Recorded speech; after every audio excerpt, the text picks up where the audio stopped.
सुखदेव सिंह गोगामेडी हत्याकांड के अंदर एक बहुत ही बड़ी बात हुई है और वो बात को रोकने के लिए एडी चोटी का जोर लगा लिया गया था। जो लोग बैठे थे वहां पर धरने पे, उसके अंदर भी कई सारे लोग चाहते थे कि इस प्रकार की गतिविधि ना हो, मगर इसके अंदर पूरा जोर लगाने के बावजूद जो असल दोषी हैं उनके खिलाफ एफआईआर दर्ज की ही गई है। सुबह से ही यह बात बिल्कुल क्लियर हो चुकी थी, सभी को इस बारे में अच्छी तरीके से पता था कि इसके पीछे आखिर है कौन। सभी के सामने यह जानकारी तो गोवर्धन सिंह जी ने अपने वीडियो के अंदर दे दी थी कि पंजाब की तरफ से, एटीएस की तरफ से भी यह बताया जा रहा था कि सुखदेव सिंह गोगामेडी को जान से मारने की साजिश रची जा रही है। मगर यह खबर और सामने आती है कि इस साजिश का जब सामने आया था और सुखदेव सिंह गोगामेडी को असल के अंदर सुरक्षा दी गई थी डीजीपी के द्वारा, मगर अगले 2 ही दिन के अंदर कोई बहुत ही बड़ा आदमी था जो कि प्रभावित कर रहा था। केवल 2 ही आदमी ऐसे हो सकते थे,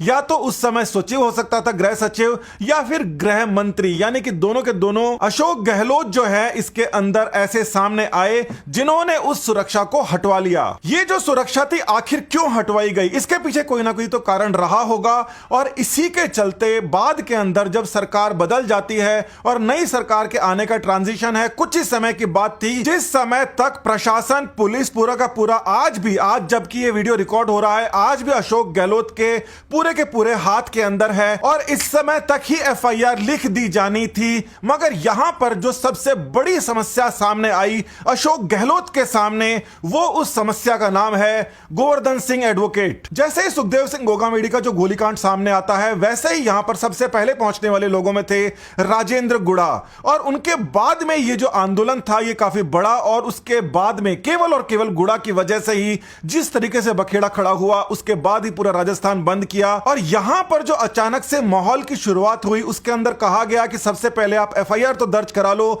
और उस एफआईआर को दर्ज कराने में जब सुबह का जो टाइम था उस समय जब ये एफआईआर दर्ज कराने की कोशिश की जा रही थी कि किस प्रकार से एफआईआर दर्ज होगी, उसके अंदर कुछ लोग प्रभावित कर रहे थे, राजपूत समाज के ही लोग थे, किसी दूसरे के तो हो नहीं सकते थे, वो प्रभावित करने की कोशिश कर रहे थे कि इस एफआईआर के अंदर क्या क्या चीजें आए और क्या क्या चीजें नहीं आए। जिस प्रकार से ये सारी की सारी गतिविधियां हो रही थी, जिस प्रकार से वहां पुलिस कमिश्नर से बात की जा रही थी, एक धड़ा जो था वो सारी की सारी बातें पुलिस कमिश्नर जो थे वो बोल रहे थे, उनको मानने को तैयार था, और दूसरा धड़ा यह था कि जो सारे के सारे फैक्ट हैं उन सारे के सारे फैक्ट को एफआईआर के अंदर डालने का जोर लगा रहे थे। इन दोनों के बीच का जो आपसी घर्षण था वो मैंने वहां मौजूद रहते हुए देखा। मतलब ऐसे लोग जो पिछले 5 साल से मलाई काट रहे थे अशोक गहलोत के द्वारा, उनको इस तरीके से पोस्टिंग दी जा रही थी, उनको अलग अलग सरकारी पदों के ऊपर डाला गया था, वो ये चाह रहे थे कि इस एफआईआर के अंदर ये सारे के सारे डॉक्यूमेंट्स जो कि एटीएस के द्वारा, जो पंजाब पुलिस के द्वारा जो दिए गए थे,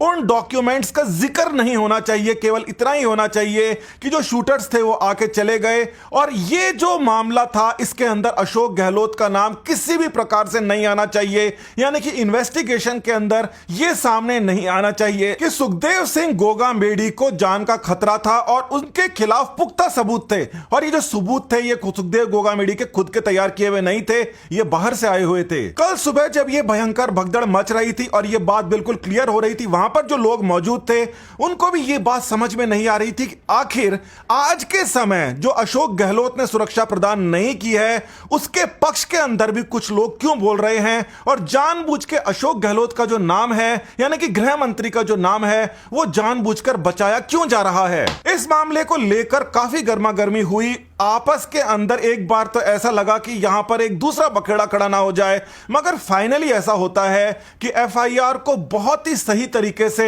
सारे के सारे तथ्यों और सारे के सारे डॉक्यूमेंट्स के साथ में दर्ज कर ली जाती है। ये जो एफआईआर आप देख रहे हैं ये कहीं पर भी प्रकाशित नहीं है, क्योंकि इस समय भी मीडिया के ऊपर पुरानी सरकार का प्रभाव है, मगर हम आपको दिखा रहे हैं। और इसके अंदर आप साफ तौर से देख सकते हैं कि जो कार्यवाहक मुख्यमंत्री अशोक गहलोत है उनके खिलाफ हत्या, आपराधिक आपराधिक षड्यंत्र रचने के आरोप इसके अंदर साफ तौर से दर्ज हैं। इसमें यह भी लिखा गया है कि अशोक गहलोत ने हत्या होने की जानकारी होने के बावजूद श्री गोगामेडी को सुरक्षा उपलब्ध नहीं करवाते हुए आपराधिक षड्यंत्र रचकर अंतरराष्ट्रीय आतंकवादियों को सहूलियत उपलब्ध कराई और इसी कारण श्री सुखदेव सिंह गोगामेडी की हत्या हुई। इसके बाद में एक और बड़ा घटनाक्रम होता है और वो घटनाक्रम यह होता है कि जो आज तक की रिपोर्ट है उसके अंदर साफ तौर से देख सकते हैं कि वैभव गहलोत का भी इसके अंदर नाम आ रहा है और कुछ जो सामाजिक नेता थे जिनको कहा जा रहा है कि वो करणी सेना का अध्यक्ष हैं, असल के अंदर तो उनको कभी का निकाला जा चुका है। आज के समय में वो किसी के